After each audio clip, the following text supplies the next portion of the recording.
सुंदरवन जंगल में पानी की आपूर्ति के लिए सिर्फ एक ही हैंडपंप था जो काफी सालों पुराना था। जंगल के सभी पक्षी उसी हैंडपंप से पानी भरकर अपनी रोजाना की जरूरतों को पूरा करते थे। पर रात में हैंडपंप के पास कोई नहीं जाता था। रात में हैंडपंप से भूतिया टूनी चिड़िया की आत्मा और उसका पति टुन्नू बाहर निकलकर बातें करते थे। अरे सुंदरी बबली, पानी नहीं भरना है क्या? चलो जल्दी से हैंडपंप के पास आओ। ये चालाक जंगल वाले इतनी आसानी से बाहर नहीं निकलेंगे, हमें दूसरा पैतरा आजमाना होगा। बबली ओ बबली, अरे पानी नहीं भरना क्या? भूतिया टूनी चिड़िया की आवाज जब बबली को सुनाई देती है, लगता है सुंदरी आवाज लगा रही है। जल्दी से उठकर मुझे पानी भरना होगा, वरना हैंडपंप पर लंबी चौड़ी लाइन लग जाएगी। बबली बिना समय देखे बाल्टी उठाकर हैंडपंप के पास आकर कहती है, लगता है सुबह होने में समय है। खैर अब आ ही गई हूँ तो हैंडपंप से पानी भर लेती हूँ। बबली जैसे ही हैंडपंप को चलाती है उसमें से पानी की जगह खून निकलने लगता है। तभी भूतिया टूनी चिड़िया और उसका पति बंटी कबूतर हैंडपंप से बाहर निकलते हैं। हमें इस बबली को सबक सिखाना होगा। इसके खून से हम हैंडपंप को धोएंगे। फिर भूतिया टूनी चिड़िया की आत्मा बबली को मारकर उसकी गर्दन काट देती है और वहाँ से गायब हो जाती है। सुबह बबली की लाश देखकर जंगल के पक्षी कहते हैं, इस भूतिया हैंडपंप ने हड़कंप मचा दिया है, हर रोज एक जान ले रही है। जंगल वालों, अगर तुम सबको अपनी जान प्यारी है तो कोई भी इस भूतिया चिड़िया हैंडपंप के पास अंधेरा होने के बाद मत आना। सरपंच कड़कनाथ सेठ की बात मानकर जंगल वाले सिर्फ सुबह ही हैंडपंप का इस्तेमाल करते और रात होने पर ना कोई वहाँ पानी भरता, ना कोई भूतिया चिड़िया हैंडपंप से गुजरता। पर एक रात हरी नाम का तोता जंगल से गुजरते हुए कहता है, प्यास के मारे गला सूखा जा रहा है, काश पानी मिल जाता। फिर हरी तोता की नजर उस सन्नाटे भरे हैंडपंप पर आ रुकती है जो एकदम सुनसान वीरान पड़ा था। घर पहुंचने के लिए हमें लंबा सफर तय करना है, क्यों ना मैं इसी हैंडपंप से अपनी प्यास बुझा लूं। जैसे ही हरी तोता हैंडपंप चलाने लगता है तभी भूतिया टूनी चिड़िया और टुन्नू की आत्मा बाहर निकल कर आते हैं। तुम्हें प्यास लगी थी ना? मैं तुम्हारे लिए हैंडपंप चला देती हूँ। इस हैंडपंप का पानी एकदम ठंडा और मीठा है, पियो ना पियो। खून, भूत, भागो यहाँ से। तभी भूतिया टूनी चिड़िया की आत्मा हरी तोता की गर्दन काट कर भूतिया हैंडपंप के पास फेंक देती है और हैंडपंप के अंदर घुस जाती है। अगली सुबह फिर से एक लाश देखकर सभी पक्षी डर जाते हैं। सरपंच जी, ये तो कोई राहगीर लगता है। ये राहगीर अपनी प्यास बुझाने के लिए रात इस भूतिया हैंडपंप के पास आया था और भूतिया हैंडपंप ने इसकी खून से ही अपनी प्यास बुझा ली। हमारे पास इस भूतिया हैंडपंप का कोई हल नहीं, सबकी भलाई इसी में है कि हम सभी बस अपनी जान की परवाह करें। कुछ समय बाद जंगल में एक नवविवाहित जोड़ा टुनटुनी और बंटी कबूतर रहने आते हैं और सरपंच उनसे कहता है, इस जंगल का एक नियम है, अंधेरा होने के बाद कोई भी उस हैंडपंप के पास नहीं जाता। इसलिए तुम दोनों भी ये गलती मत करना, क्योंकि ये मशवरा नहीं बल्कि चेतावनी है। सरपंच की बात सुनकर टुनटुनी कहती है, बंटी, ऐसा भी क्या है उस हैंडपंप में जो सरपंच जी बोलते समय भी इतना कपकपा रहे थे? आधी रात में भूतिया चिड़िया हैंडपंप जोर जोर से आवाज निकालते हुए चलने लगता है और बंटी कहता है, इतनी रात जोर जोर से हैंडपंप चलाकर कौन पानी भर रहा है? बंटी जैसे ही हैंडपंप के पास आता है भूतिया टूनी चिड़िया और टुन्नू की आत्मा हैंडपंप से बाहर आकर निकलकर कहती है, तो तुम अपनी मौत की आवाज सुनकर आ ही गए। ये भूतिया चिड़िया का हैंडपंप है जिस पर हमारा कब्जा है। टुनटुनी, बचाओ मुझे, बचाओ। बंटी की आवाज सुनकर टुनटुनी जागकर कहती है, ये तो बंटी की आवाज है। टुनटुनी दौड़कर जैसे ही हैंडपंप के पास आती है तो भूतिया टूनी चिड़िया की आत्मा उसके पति को जकड़कर खड़ी होती है। रुक जाओ, मेरे पति को मत मारो। हमने तुम्हारा क्या बिगाड़ा है? हमने भी तो किसी का कुछ नहीं बिगाड़ा था, फिर भी हम मारे गए। अब ये भी मरेगा और तू भी।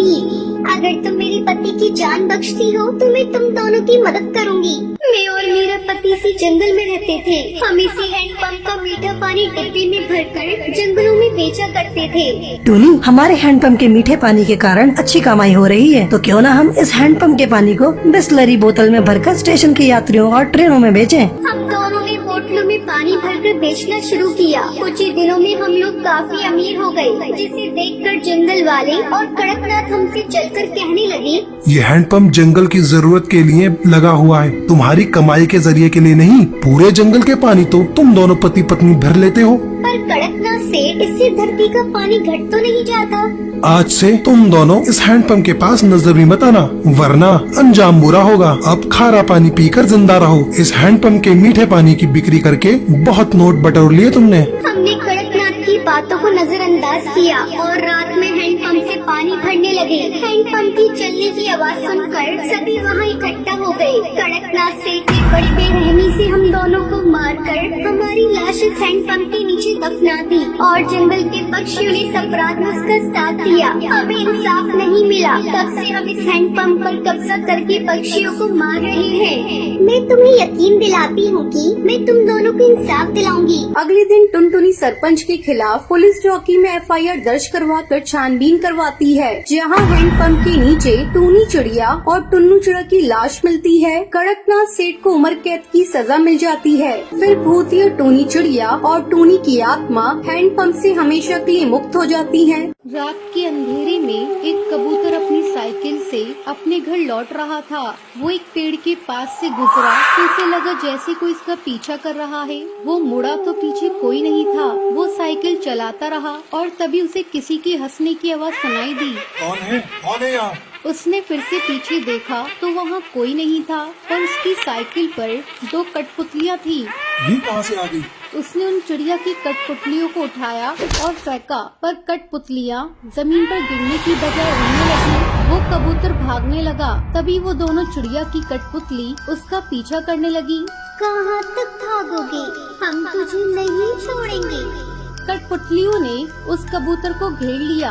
वो भागने की कोशिश करता रहा, लेकिन अंत में उसे दिल का दौरा पड़ा और वो वहीं मर गया। कठपुतलियाँ वापस अपने पेड़ पर चली गईं और वहीं पेड़ की टहनी से लटकी रही। अब ये कठपुतलियाँ जंगल के सब पक्षियों को परेशान करते थे। एक दिन जंगल के पक्षी साधु बाबा के पास पहुँचे। अब आप ये हमारी मदद कर सकते हैं महाराज। उन भूतिया चिड़िया कठपुतलियों ने तांडव शुरू कर दिया है। वो किसी को नहीं छोड़ रही, सबको मार देंगी। पता नहीं उन कठपुतलियों को लोगों का शिकार करके क्या मिलता है। मैं आऊँगा, जरूर आऊँगा, आज रात ही आऊँगा। ये सुनकर जंगल वाले पक्षी बहुत खुश थे। उस रात साधु महाराज अकेले उस रास्ते पे चल पड़े और उनके कदमों की आहट सुनकर भूतिया कठपुतलियाँ जाग गईं और उसका पीछा करने लगी। कौन हो तुम लोग? लगता है तुम लोग ऐसे नहीं बताओगे। साधु महाराज मंत्र पढ़ने लगे। रुक जाओ, बंद करिए ये सब। तो मेरे सवालों का जवाब दो, कौन हो तुम? मैं टूनी हूँ और ये मेरे पति टुन्नू। हम दोनों राजस्थान के पास वाले जंगल के रहने वाले थे। हम दोनों कठपुतलियों को खेल दिखाया करते थे। हमारी कला देखने के लिए दूर दूर से पक्षी आया करते थे। एक दिन इस जंगल की महारानी हरी तोती हमारे जंगल आई। टोनी जी, आप हमारे जंगल में अपना कठपुतली का कार्यक्रम दिखाएं, उसके बदले हम आपको बहुत बड़ा इनाम देंगे। ये सुनकर हम दोनों बहुत खुश थे और 4 दिन बाद हम सुंदरवन जंगल के लिए निकल पड़े। फिर हमने सुंदरवन जंगल में कठपुतलियों का खेल दिखाया। यहाँ के पक्षियों को हमारा खेल बहुत पसंद आया और उस रात हम लोग अपने घर लौट रहे थे। अचानक कुछ लुटेरों ने हमारी गाड़ी रोकी। निकालो जितना भी माल पानी है, अपनी जान प्यारी है तो सब कुछ दे दो। हमने अपने सारे पैसे और गहने उन गुंडों को दे दिए, पर मैंने अपना मंगलसूत्र छुपा लिया। लुटेरों ने हमें गाड़ी से बाहर निकाला। कठपुतलियाँ वहीं जमीन पर गिर गयी और लुटेरे हमें मारने लगे। इसी बीच ड्राइवर अपनी जान बचाने के लिए गाड़ी लेकर भाग गया। तू मंगलसूत्र देती है या नहीं? नहीं दूंगी। लुटेरे ने मंगलसूत्र छीना और वो जीव मेरे पति टुन्नू को मार दिया और वहाँ से भाग गए। कई पक्षी वहाँ से गुजरे, लेकिन किसी ने हमारी मदद नहीं की। अगर कोई हमारी मदद करता तो आज हम जिंदा होते। तब से हर रात हम इन कठपुतलियों में जी रहे हैं और इस जंगल के पक्षियों से बदला ले रहे हैं। हम किसी को नहीं छोड़ेंगे। इन सब ने तुम्हारा क्या बिगाड़ा है? क्या इन्होंने तुम्हें लूटा? नहीं ना, तो तुम इन पक्षियों को मत मारो। उनके परिवार का क्या होगा, तुमने कभी सोचा है? अगर उनके परिवार है तो क्या हमारे नहीं थे? हमारा भी एक हंसता खेलता परिवार था। हमारी माँ थी, भाई था, उनकी क्या गलती थी? साधु उन दोनों को कैद करने की कोशिश करने लगता है और मंत्र पढ़ने लगता है, पर ये सब टुन्नी चिड़िया की आत्मा और उसके पति टुन्नू को मंजूर नहीं था। वो दोनों एक रस्सी से गला घोट कर साधु बाबा को मार देते हैं। मने मुक्ति दिलवाने आया था, हमने तो इसे ही मुक्त कर दिया।